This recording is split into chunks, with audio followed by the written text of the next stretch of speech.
ARK Invest's chief futurist Brad Winton was just on TV reacting to Tesla's earnings. Their 2029 price target for Tesla stock is $2,600 per share, which is a 10x from where we are today. And Tesla stock is up 7% right now as I'm recording. If you like that, click the like button right now and let's dive into ARK Invest reaction. And then I'll go through a few other analysts' reactions as well. Does the automotive business right now, right here, right now, have to work in order for those future bets to pay off? Well, I love to hear the skepticism amongst the panel here because nobody mentioned the most important data point, which is they reaffirmed the launch of robotaxi in June in Austin. And the way to think about this, the automotive business is important because you need to deliver units into the market, which they already have millions in play, that will become prospective robotaxis as they software update the vehicles. The entire business model of this company is going to transform as and if robotaxi launches, where you go from a one-time sale of a vehicle, as the panelists mentioned, at low margin, to generating ongoing revenue off of every vehicle in fleet over time. And it just transforms the business. So the marginally important news is, can they launch and can they scale that business successfully? We think the evidence is in play that they can, given the acceleration in AI. And we think that delivering incremental vehicles into the market, for now is good to build up that base that will become robotaxis. And in the future, that'll become the robotaxi capability will be a demand driver for their production. They're actually going to be production constrained again to a material extent, in our view, once robotaxi begins to scale across the US. I absolutely agree. Just a matter of time before Tesla launches its robotaxis unsupervised, and Tesla will take the whole market when it does so. Right. So, Brett, you love to hear the skepticism. I love to hear the optimism because as a futurist, it just seems like pie in the sky sort of stuff. I mean, I mean that sincerely because you've been following this company. You've been invested in this company for a long time. And when have they ever hit any of the targets that you suggest? It's a bit sad to see someone on CNBC saying something outrageously, completely inaccurate, factually inaccurate. For example, ARK Invest back in 2019 said the Tesla stock would go to $4,000 according to their price target. That was a 5-year price target. Split adjusting for both of the splits, that would be a $266 price target. Will you look at this? Basically exactly what ARK Invest predicted. Talking back to ARK Invest saying that none of your predictions about Tesla came true ever. That's just so out of line. And by the way, you need to make this transition. And Mel started off asking the question. They have never had their core business so bad. It's never been this bad. And if it continues to get worse in a protracted trade war, you're just not going to have the ability to invest in robotaxi and Optimus, whatever the other crap that you guys think is going to happen at some point. So I'm just curious how you think of that, because you are the futurist. And I guess maybe I sound a little cynical. What is this guy smoking? Tesla right now has $37 billion in cash. You mean to tell me that Tesla is now doing worse than ever before? Are you out of your mind? Go back to late 2010s and you will see that Tesla had no cash, basically. It had to raise money and it was on the verge of bankruptcy. Elon Musk said so. And yeah, it was, but it didn't go out of business. It succeeded. And now it's one of the world's biggest companies with a large pile of cash. Tesla sure has seen better days, but is definitely not doing worse than ever before. That is just so out of line. This is just not out of line. This is just pure gaslighting. Well, one, I think you're wrong that their business has never been in worse shape. If you look at their share of overall vehicle sales, they're roughly flat. Trailing 12-month vehicle sales, they're roughly flat. As they deliver a lower cost vehicle, they should be able to sell more units in just on the kind of demand elasticity curve. And as they continue to drive down production costs, I think they'll deliver less costly vehicles to the market, and those vehicles will be utilized more. The fundamental case is when you buy a new car, you're basically buying a bundle of miles at like 75 cents a mile. If you could have somebody drive you around for $1 a mile, that's a great deal, and everybody will take that. And so once robo-taxis in the market, then they become a point-to-point transportation provider rather than just a seller of hardware assets. And it just transforms the business model and begins to spit off cash flow to fund Optimus and to continue to fund the AI data center. So we don't see any cash flow issue for the business at all in terms of their ability to fund, ongoing CapEx and R&D operations. Brett, we're just about out of time, but in order for me to understand your bet on the robotaxi, I have to understand what you think the robotaxi business will look like, because it seems like there are barriers that Tesla cannot control when it comes to regulate local laws regarding self-driving vehicles, what sort of platform it will use to interface with potential people who want to take robotaxi rides. I just don't understand how this actually will operate. Well, Waymo's operating today, and the only reason they're not at larger scale is they don't have enough hardware assets. Waymo's great. I ride it in LA all the time. I would trust my kids in a Waymo, whereas I wouldn't in an Uber. Tesla has a benefit against Waymo in that they're going to be able to deliver a less costly hardware asset, which will determine their price per mile they're able to charge. Waymo is still charging Uber-like prices, and they have an abundance of assets, so you won't have to wait 10 or 15 minutes to get a Tesla robotaxi. It'll be available immediately. We think Tesla's going to launch their own app that people will download and use in competition with Uber and Lyft, and that individual owners will be incentivized to put their vehicle into the fleet to make a few extra bucks on the car that they already own. And that's how Tesla will complete its network, whereas Waymo has to partner with the likes of Uber to do so. So Waymo's already basically cut down the wheat in the regulatory pathway. And we think they're going to launch Texas and California this year. Those are two very big states. So they'll have a lot of ability to scale within those and probably multiple states over the course of the next few years. Yeah, and Elon thinks that Tesla has a huge competitive advantage in pricing versus Waymo, with a robotaxi costing 20% of what each Waymo does to manufacture. That's a huge advantage that Waymo cannot beat. Waymo literally came out. It went through all 3 regulatory hurdles only to pave the path for how to deploy full self-driving vehicles for Tesla to come in and destroy it. And look, Elon Musk says that the Cybercab will be built 6 times faster than the Model Y. A Cybercab will roll off the production line every 5 seconds versus 33 seconds for the Model Y. Good luck trying to beat Tesla at cost here. Then Ives actually increases Tesla's stock price target from $315 to $350 because he sees that Elon Musk is recommitting to Tesla. Last time was a pivotal conference call for Musk to turn the corner from this dark chapter as Q1 numbers ended a disaster quarter in which deliveries were very soft and Tesla missed the street on basically every metric, says Dan Ives. More important than numbers, this was the time Musk could pivot, speak to shareholders and employees, and take a turn away from DOGE and the White House and recommit as the CEO of Tesla. And he did it loudly and clearly in a conference call that we view as a turning point in the Tesla story. All this is because Elon Musk says his time allocation to DOGE will drop significantly starting next month and that he will devote far more time to Tesla. Most of the work that he needed to do at DOGE is already done. There's a team in place and that team can continue doing all of the work without Elon. Elon will continue to spend 1 to 2 days per week as long as the president wants me to, he said though. So you're saying this is a recommitment. Other people would look at this and say, well, he's still going to be there 2 days a week, and that's a problem. I mean, I view this was an off-ramp. I mean, however you want to sort of label it, 1 to 2 days, I think this is the beginning of the end. For him at DOGE, with Trump White House, because that was a different Musk on the conference call. That was a different Musk than we've seen actually over the years. He addressed it head on, read the room, and we've talked about it. It was a fork in the road, a moment of truth. Sure. He took advantage of it, and I believe now it's a new chapter, and he leaves a dark chapter in the past. Let's unpack the perceived problem of the last few months that you called a dark chapter. Some people believe, many in fact, that the president and Elon Musk's relationship has damaged the brand. In the mind of liberals, want to be very clear about that point, and that's hurt the stock. Do you acknowledge that is what's happened over the past few months? We've talked about it. I mean, it's the brand damage is real. It's been a dark cloud on Tesla's stock. We talk about anywhere from 10 to 20% because Tesla became a political symbol. Why would that change if Elon Musk is still there 2 days a week?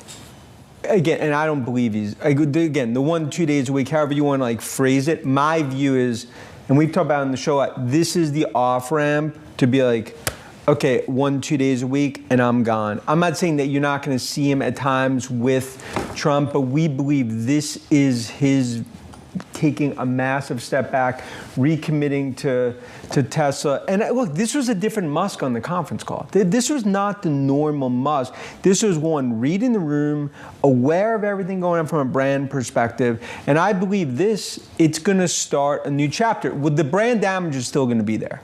But I believe at least it will be contained. He doesn't double down. And this was an important time that I think would define the future of Tesla if Musk actually doubled down and do it. I think there's still a very good chance that when there's going to be an important election, we will see Elon Musk campaigning as well, endorsing certain candidates and then donating a lot of money to get these candidates elected. So I wouldn't be as bullish on this particular point as Dan Ives is, but certainly Elon Musk is going to spend less time at DOGE and less time with the president, which in theory should be better for Tesla going forward. Us, William Blair's Jed Dorsheimer. Jed, why you have a buy in the stock? Why?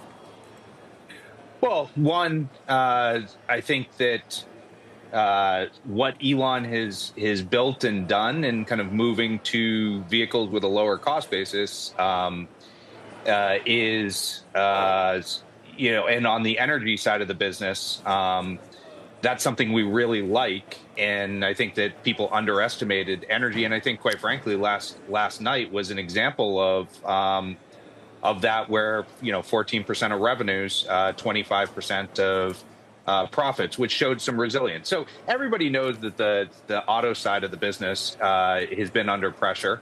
I guess it's debatable. Could we have should we have pulled the plug on that from a near-term trading move? Maybe, but I think, looking forward here, the energy business is operating better. Elon is stepping back from DOGE to focus on Tesla, and you're getting news out of, de-escalation from a tariff perspective. And if that plays out, I think Tesla, has more upside than downside.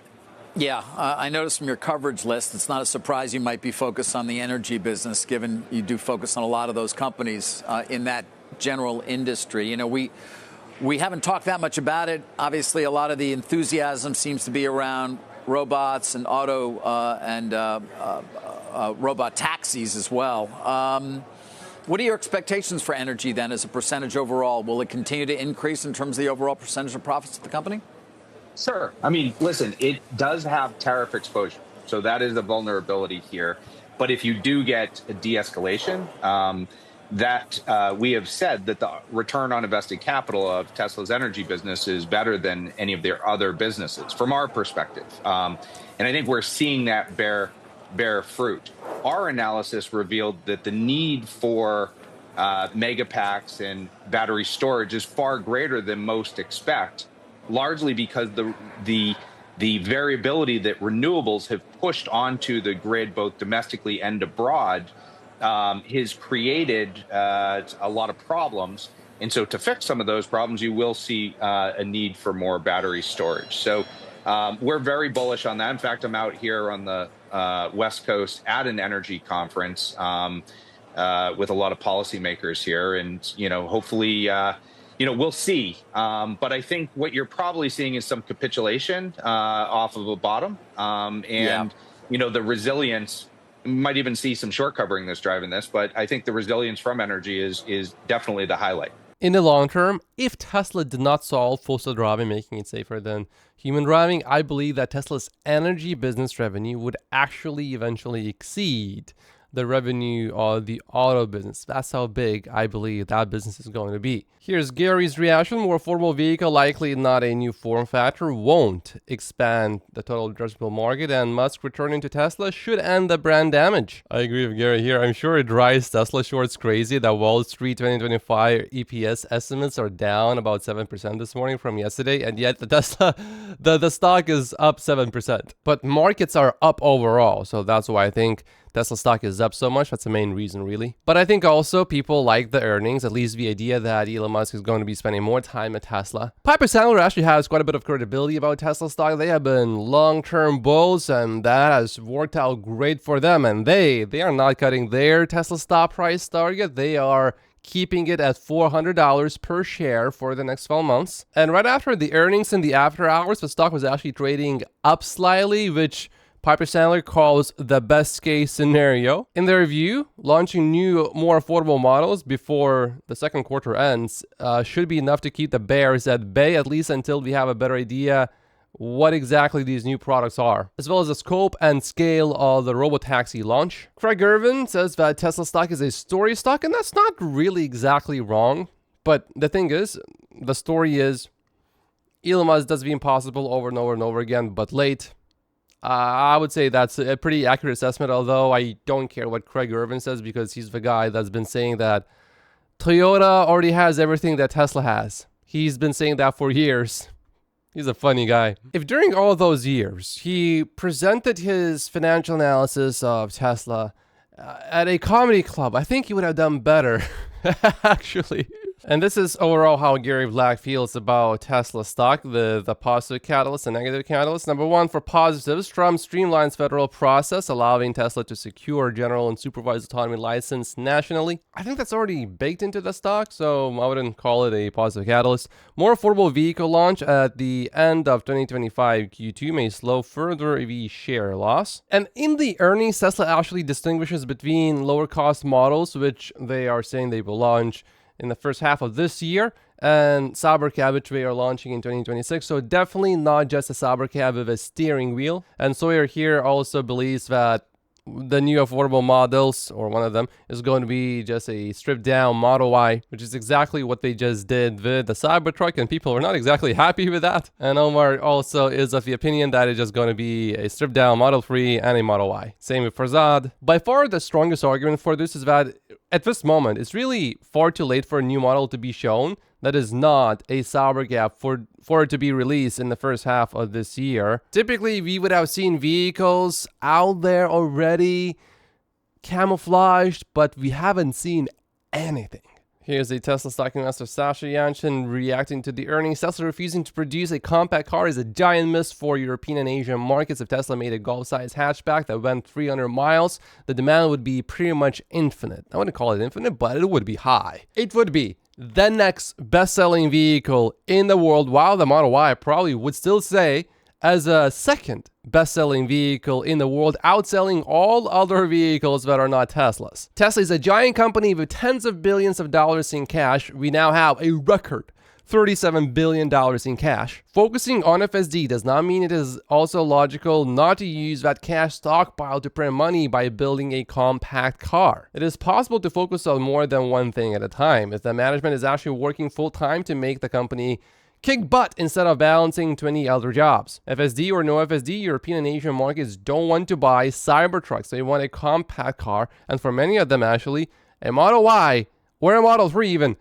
these are a bit big. They want a compact car because that is the profile that matches their needs and use cases. I rented an SUV about the size of a Model Y in Italy once, and I was driving through these narrow roads, and I wish that my vehicle was actually smaller. Tesla could have spent the last 2 years constructing 2 new factories to manufacture the compact in mass and could have sold 2 million of them next year. The eye has been off the ball since the Twitter acquisition saga started, which is unfortunate. Maybe a dedicated CEO and management team who are full-time on Tesla could turn Tesla into a SpaceX. There are only so many hours in the day. For me, making the compact was more ensuring Tesla's future, even if things go really badly somehow with FSD, which I don't think they will. I think Tesla will solve FSD, and then Tesla makes it safer than human driving. I believe the stock is still going to explode. But let's say FSD would be delayed even further. If Tesla was already making the compact, the stock would be quite a bit higher than where it is right now. Because just by taking out FSD completely from the picture,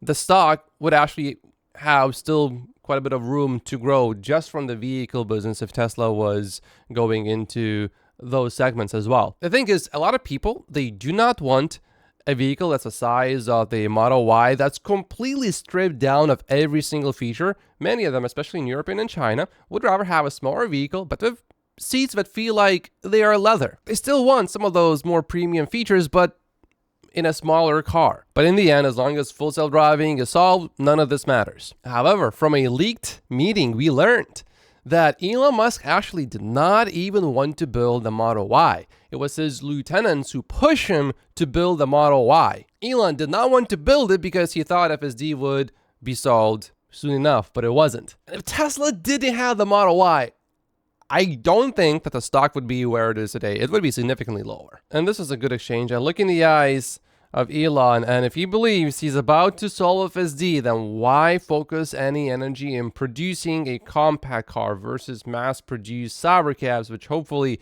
we all can buy? Because a cybercab does not solve all car needs. People outside cities, people who use their car for work, families, etc., will want to own a car even if cybercabs exist because of the convenience. I live rurally, and if I want to pop to the shop, I don't want to wait 20 minutes, best case, for a cab to turn up. Many other similar examples, FSD or no FSD. And as far as buying that cybercab goes, most people would never buy a two-seater as a car because there will be an occasional need for it to carry more than just two people. Here's James reacting to the earnings. He says he's gonna cut through the hype and BS. Starting with the pros, Austin Robotaxi network with 20 to 30 cars to start is on track in June. Powerwall ramp is going exceptionally well and margin is very high. Overall energy margin benefited, but clearly Megapack business is also doing very well since it is 10 times bigger than Powerwall. And Tesla said that their Megapack cells actually do come from China.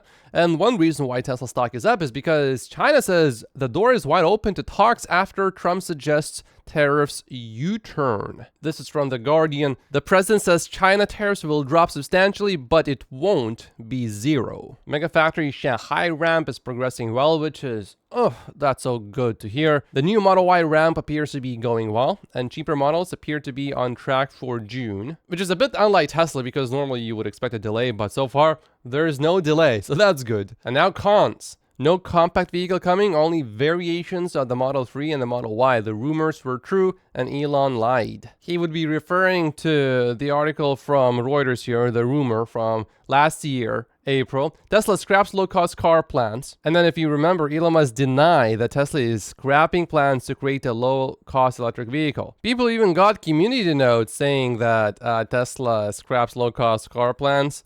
Elon Musk refuted the claim, but Elon said that Reuters is lying.